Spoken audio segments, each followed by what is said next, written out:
Welcome to another Feh Chat, and this is a big one. We'll be covering all the news from the August 1st Feh Channel, and for any new players, basically Feh Channel is a video hosted by Feh the Messenger Owl to share upcoming updates to the game.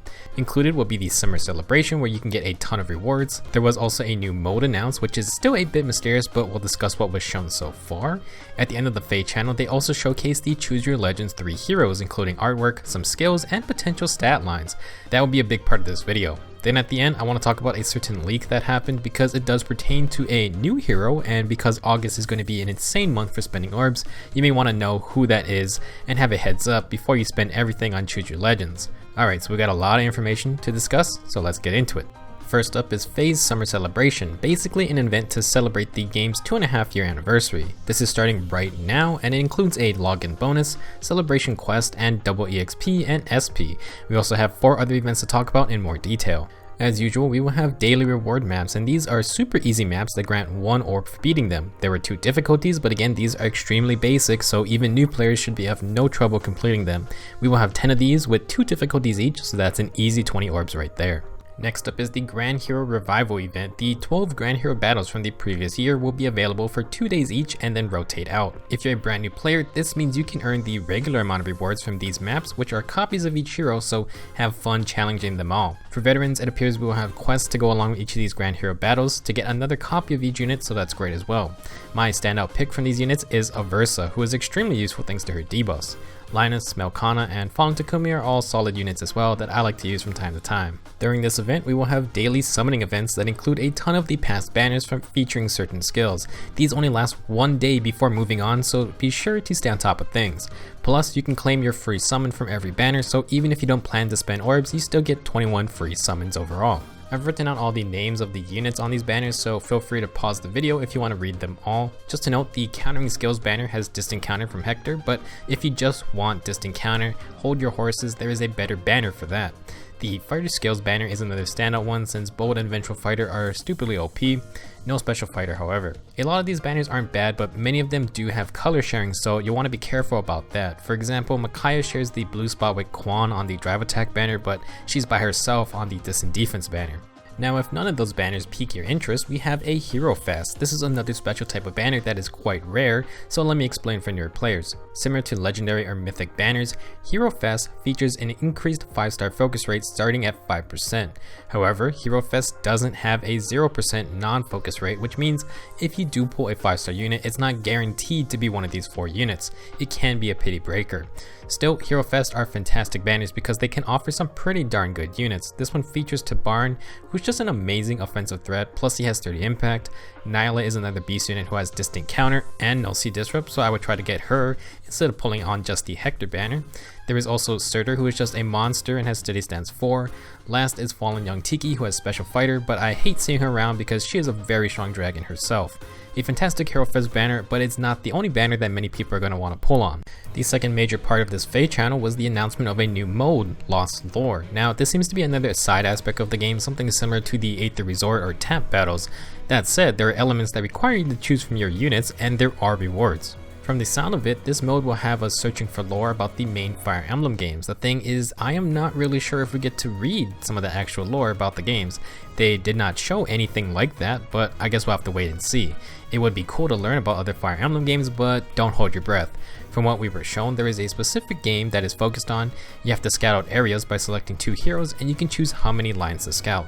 The lines scouted do matter for rewards, but all you're really going to do is send out units for a set amount of time. Basically, this is a typical way to get players to check back in on a game every so often, and that's why many mobile games have stamina systems. Anyway, if you select units from the game that it is focused on, you'll get some kind of bonus. Not entirely sure what the recovery gauge is. After the set amount of time, you'll get a reward screen, and we can see here the rewards are basic materials like badges and crystals plus some new things. Maybe that icon next to the 1 orb is actual lore you get to read, I don't know.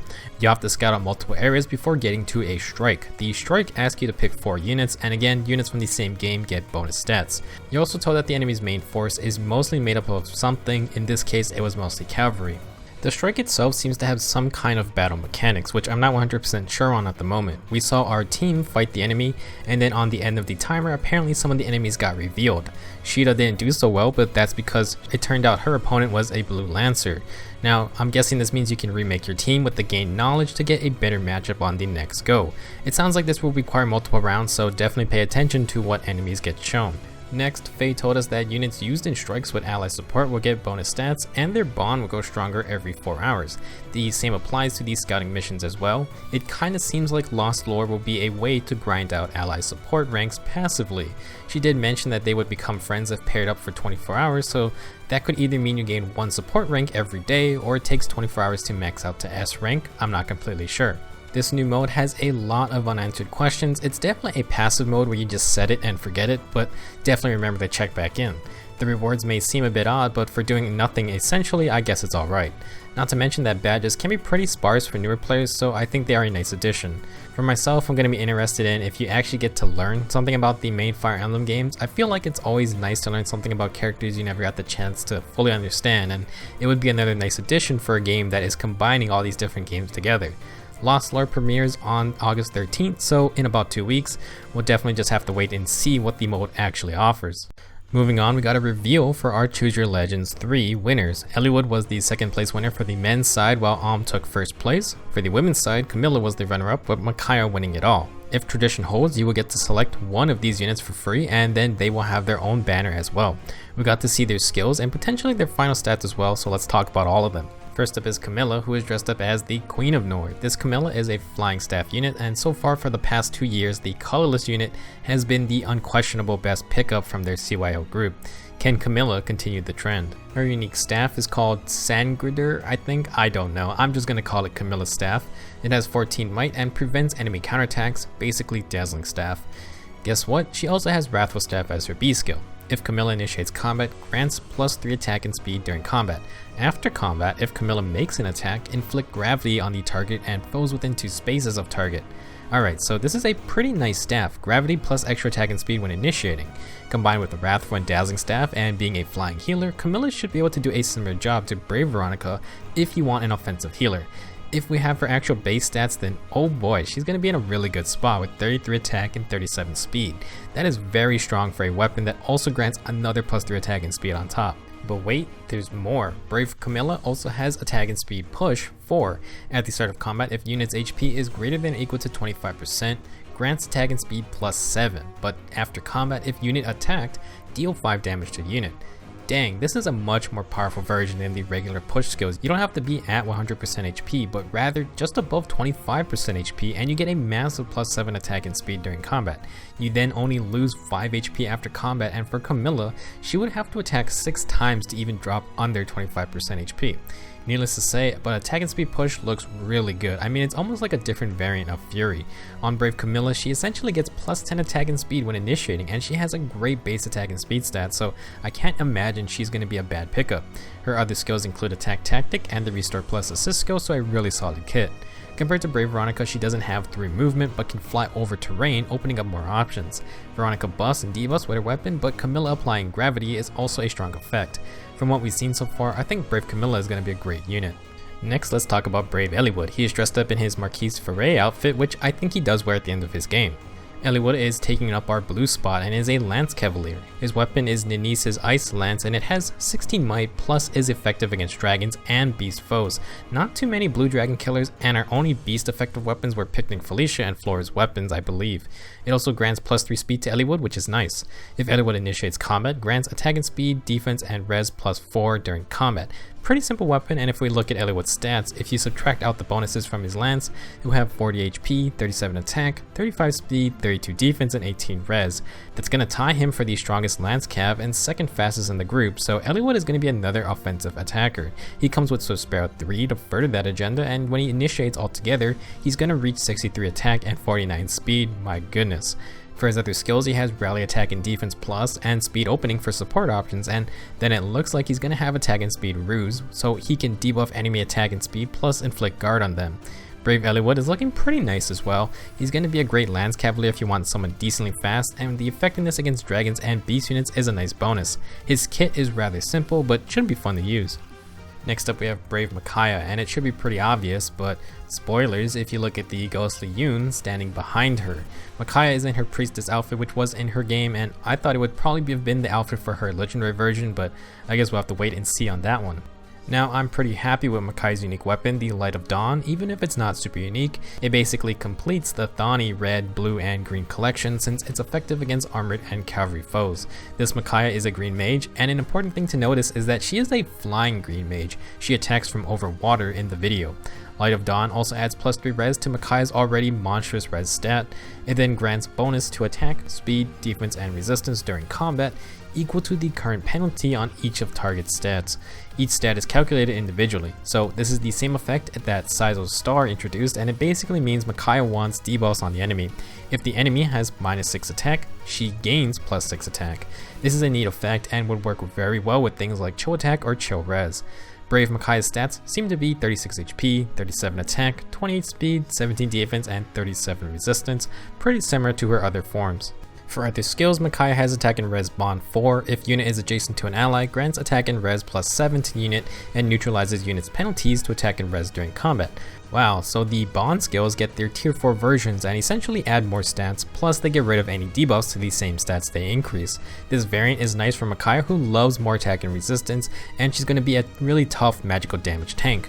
Something important to note is that Brave Makai has a unique B skill that they did not show off. Since it shows Yune on it, I bet it's going to have to do with debuffs, but we'll have to see just how powerful it ends up being. Besides that, Makai has ground orders, which helps non-flyers move around better, and she has a unique assist skill, Sacrifice Again. It's like a better reciprocal aid, and I think it's a nice skill to have when you want to heal up an ally to full HP. Overall, Brave Makai looks like she's going to continue the trend of blowing up armor and cavalry units, and she's definitely going to obliterate the Reinhardt since she's a green mage this time. If you like regular Makai or Dancer Makai, I can't really see why you wouldn't like Brave Makai. I'm interested to see what her B skill ends up being.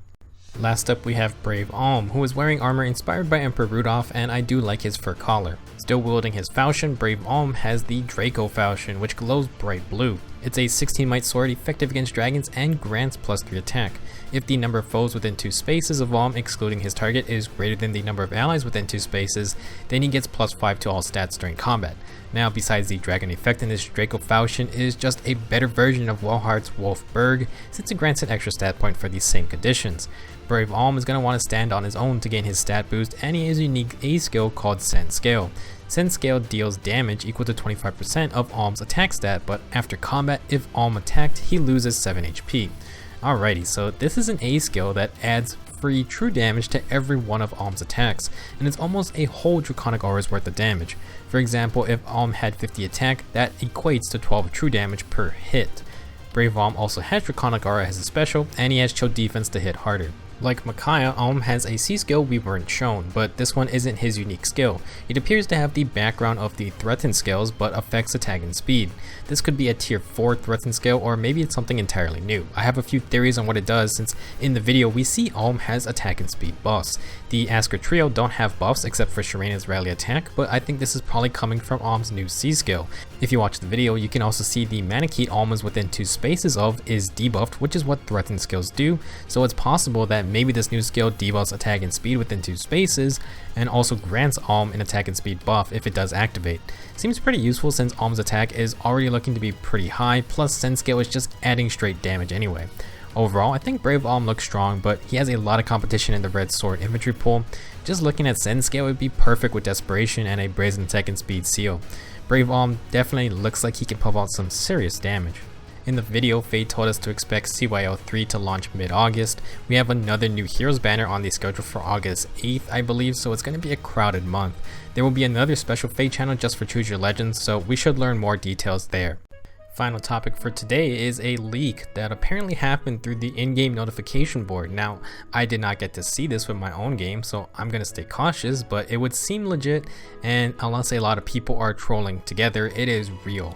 If you don't want to know this information, then stop watching, but I just want to talk about it because it involves a new summonable unit, and this month is going to be insane with all the daily banners and CYL happening.